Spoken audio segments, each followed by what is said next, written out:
Ano ba yan, ma? Isang linggo na hindi paparamdam sa atin si kuya pa wala na itong tindahan natin. Wala na taga akong pera. Oo nga, anak eh. Hindi mo na nagpipiin yung kuya mo para kamustahin tayo. Kapangkap na itong tindahan natin. Kailangan ko na maghanap ng trabaho. Hindi na tayo pwedeng umasa tayo sa ibang tao, ma. Baka mamatay tayo sa gutom dalawa. Ay naku, buti na isipan mong maghanap ng trabaho. Gamit mo yung pinag-aralan mo. Cum laude ka pa naman. May gamot ka pa ba bang iniinom, ma? Konti lang yung gamot ko dyan. Sa uric acid.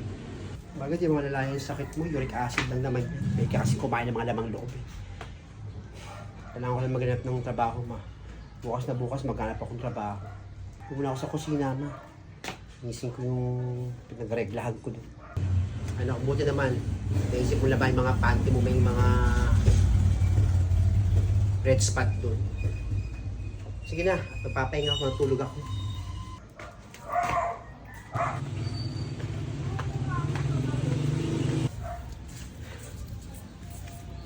Ligaya! Ligaya!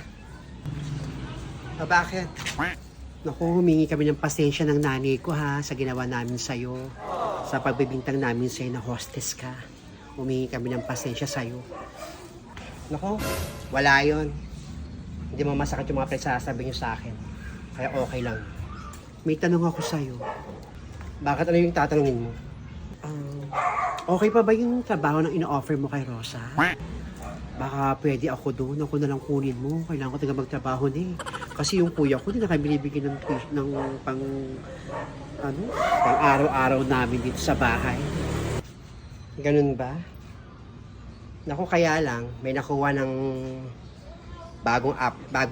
bagong tao doon sa posisyon ni Rosa. Kaya pasensya ka na. Wala na yung trabaho para doon kay Rosa. Ah? Meron ka lang nakuha? Baka meron pang ibang bakante o ibang trabaho. Kahit anong trabaho. Talaga? Kahit anong trabaho? Oo, kahit ano, tatanggapin ko. Naku, kailangan namin ng dancer doon. Ikot ka nga, ikot ka. Ikot ako.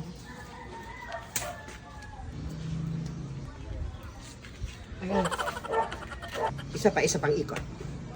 Isa pa. Sayo ka nga yung ganun. Ha? Hindi ako marunong sumayaw. Pero subukan ko. Paano ba? Ganyan. Subukan ko.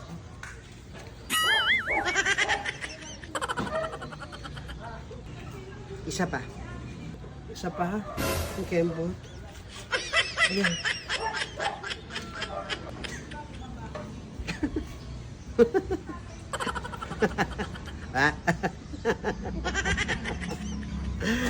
Alam mo girl, mukha kang tanga. Nako. Hindi ko makakalimutan yung ginawa niyo sa akin ng nanay mo. Pagbintangan niya ako ng mga bagay na hindi maganda. Kaya humingi ako ng pasensya sa'yo eh. Diyan ka na nga. Hindi kita matutulungan. Hoy, Ligaya, pasok mo na.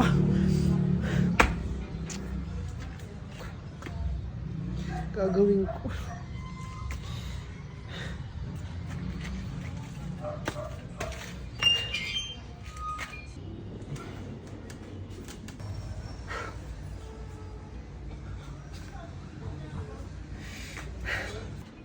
Francia.